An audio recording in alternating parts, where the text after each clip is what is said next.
बिस्मिल्लाहिर्रहमानिर्रहीम। My name is Shaheen Kausar. उम्मीद करती हूँ आप सब खैरियत से होंगे। आज की इस वीडियो में मैं ट्रिक्स लेके आई हूँ, easy tricks for Sidgwick's electronic concept of coordination compound. ऐसे इसका इसी कंसेप्ट का दूसरा नेम भी है effective atomic number. Basically Sidgwick ने एक कंसेप्ट दिया था इस कंसेप्ट के जो मेन पॉस्टुलेट है, सबसे पहले हम वो पॉस्टुलेट्स देख लेते हैं, फिर हम इसके लिए कौन सी इजी ट्रिक्स हैं जिनकी वजह से हम इस कंसेप्ट को इजीली अंडरस्टैंड कर सकते हैं। इंशाल्लाह उन ट्रिक्स को डिस्कस करेंगे। अगर इस कंसेप्ट के जो सैडविक्स ने कंसेप्ट दिया था, मेन जो इसके पॉस्टुलेट थे, ये हमें बताता है it tells about the total number of electron around the central metal atom after forming a coordination complex. कि मीन जो सेंट्रल मेटल एटम होती है, जब वो कम्प्लेक्स फॉर्मेशन हो जाती है, लिगेंड से जो इलेक्ट्रॉन्स होते हैं वो अप्रोच करते हैं, एक कम्प्लेक्स बॉन्ड फॉर्मेशन हो जाती है, उसके बाद सेंट्रल मेटल एटम की सराउंडिंग में टोटल नंबर ऑफ इलेक्ट्रॉन क्या होता है, वो बेसिकली अभी हम कैलकुलेट भी करेंगे तो हमें वहाँ से भी समझ आ जाएगी। सेकेंडली ये हमें बताता है about the stability of complexes. अब यही जो मेन दो पॉस्टुलेट्स हैं, इनको एक एग्जांपल पे हम लोग इंप्लीमेंट करके देखते हैं तो हमें अच्छे से समझ आ जाएगी। तो बेसिकली जो सैडविक्स ने दिया था वो ये फार्मूला दिया था जिसे हम इफेक्टिव एटॉमिक नंबर भी कहते हैं। वो फार्मूला क्या है? Effective atomic number is equal to Z minus n+2 multiply by coordination number. यहाँ पर Z क्या है? Atomic number of atom sorry. N क्या है? Oxidation state of the metal. And CN जो है ये किसको रिप्रेजेंट कर रहा होता है? Coordination number. कोऑर्डिनेशन नंबर को सिंपली हम कह सकते हैं कि नंबर ऑफ लिगेंड को रिप्रेजेंट कर रहा होता है। बेसिकली सैडविक का ये कंसेप्ट था कि अगर हमें ये फार्मूला पता हो तो इस फार्मूले की मदद से हम किसी भी कम्प्लेक्स की स्टेबिलिटी को इजीली डिफाइन कर सकते हैं। लेकिन इस फार्मूला के अंदर जो हमारे लिए कंफ्यूजिंग पार्ट है, वो पार्ट क्या है? यहाँ से Z एटॉमिक नंबर। तो फॉर एग्जांपल जैसे यहाँ पर अब एग्जांपल देखें कि हमारे पास एक एग्जांपल है कि ये एक कम्प्लेक्स दिया गया है, इसका क्या कैलकुलेट करें? Effective atomic number. तो सिंपली क्या करना है? हमने फार्मूला लिखना है। तो देखें फार्मूले के जो ये वाले पार्ट हैं, जो N है ऑक्सीडेशन स्टेट, वो भी हम कम्प्लेक्स से फाइंड आउट कर सकते हैं। जो कोऑर्डिनेशन नंबर है वो भी यहाँ से हमें पता चला है, नंबर ऑफ लिगेंड। लेकिन जो Z है, ये देखें, अब हम हर एटम का Z यानी कि एटॉमिक नंबर नहीं याद रख सकते। इसलिए मैंने क्या किया है कि ये जितनी भी मैं ट्रिक्स शेयर कर रही हूँ, इससे पहले मैंने 4 वीडियोस में डी ब्लॉक एलिमेंट को अच्छे से कवर किया है। उनका बेसिक पर्पस ये था कि जब हमारे बेसिक कंसेप्ट क्लियर होंगे तो हम उन कंसेप्ट को डिफरेंट टॉपिक्स के लिए यूटिलाइज कर सकते हैं। तो मैं वीडियो के लिंक में डिस्क्रिप्शन में शेयर कर दूंगी link about easy electronic configuration of D block elements.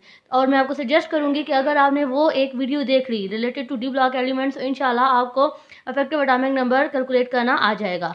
तो ये उसी के ट्रिक की बेस पे यहाँ पे हम लोग, जब आप वहाँ पे ट्रिक देखेंगे, इंशाल्लाह आपको इजीली समझ आ जाएगी कि फिर आपको याद नहीं रखना पड़ेगा। सेकंड अगर आपको ट्रिक दूं तो, और नहीं तो एटलीस्ट जो 3D सीरीज़ है, मोस्टली उन्हीं के कम्प्लेक्सेस सिलेबस में डिस्कस किया जाता है। तो मैं आपको प्रेफर करूंगी कि जो 3D सीरीज़ के लिए जो मैंने इजी एटॉमिक नंबर से रिलेटेड ट्रिक्स शेयर किए हैं, जो उनके इलेक्ट्रॉनिक कॉन्फ़िगरेशन से रिलेटेड ट्रिक्स शेयर किए हैं, आप एक दफ़ा उन वीडियोज़ के देख लीजिएगा। फिर आपके लिए इन टॉपिक्स को हैंडल करना या इन टॉपिक को अंडरस्टैंड करना आप लोगों के लिए बहुत ज़्यादा ईजी हो जाएगा। तो यहाँ से इसके लिए हमें ट्रिक रिक्वायर्ड है, जिसके लिए मैंने क्या किया, आपको सजेस्ट किया है कि आपको पता होना चाहिए कि एटॉमिक नंबर या इलेक्ट्रॉनिक कॉन्फ़िगरेशन की जब आपको ट्रिक पता होगी तो आप इस टॉपिक को अच्छे से अंडरस्टैंड कर सकोगे। ठीक हो गया? तो जैसे फॉर एग्जांपल अब यहाँ पर हमारे पास कोबाल्ट था, कोबाल्ट का एटॉमिक नंबर क्या होता है? 27। अब मैंने यहाँ पे डायरेक्ट 27 लिख दिया, लेकिन मैं आपको डिस्क्रिप्शन में वो 2 लिंक दे दूँगी जिसकी मदद से आप लोग ईज़िली आइडेंटिफ़ाई कर सकते हैं। अब देखिए यहाँ पर जस्ट कोबाल्ट नहीं, यहाँ पर कोई भी और आइटम आ सकते थे, निकल हो सकती थी, आयरन हो सकती थी, कुछ भी डी ब्लॉक एलिमेंट हो सकता था। तो वो जो ईज़ी ट्रिक है, अगर आप जस्ट वो एक वीडियो देख लोगे तो इंशाल्लाह आपके लिए ये टॉपिक अंडरस्टैंड करना आसान हो जाएगा।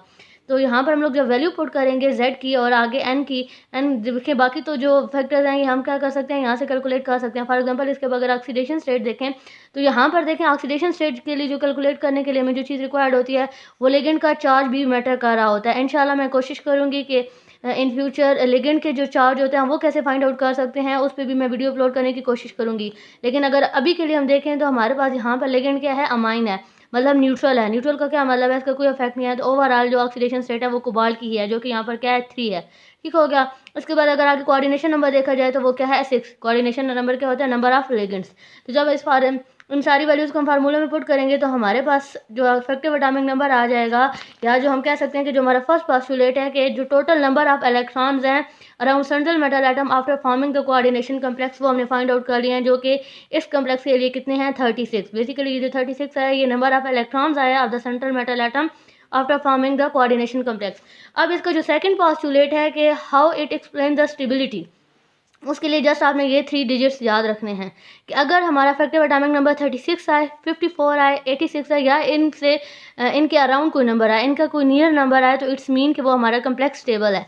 बेसिकली ये जो है ये एटॉमिक नंबर्स हैं किसके, नोबल गैसेस के, ठीक हो गया, जो नियरेस्ट नोबल गैसेस होती हैं। तो इट्स मीन कि अगर हमारे पास ये एटॉम आ जाए यहाँ पर इफेक्टिव एटॉमिक नंबर, तो वो हमारे पास जो कम्प्लेक्स होगा वो क्या होगा, स्टेबल होगा। और अगर इससे कोई अवे या से कोई मतलब मिलता जुलता एटॉमिक नंबर ना आए, तो वो हमारे पास कम्प्लेक्स क्या होगा, अनस्टेबल होगा। होपफुली ये ट्रिक आप लोगों के लिए यूज़फुल प्रूव होगी। अगर आप और किसी टॉपिक से रिलेटेड इजी ट्रिक्स चाहते हो तो कमेंट सेक्शन में ज़रूर शेयर कीजिएगा। Thank you so much.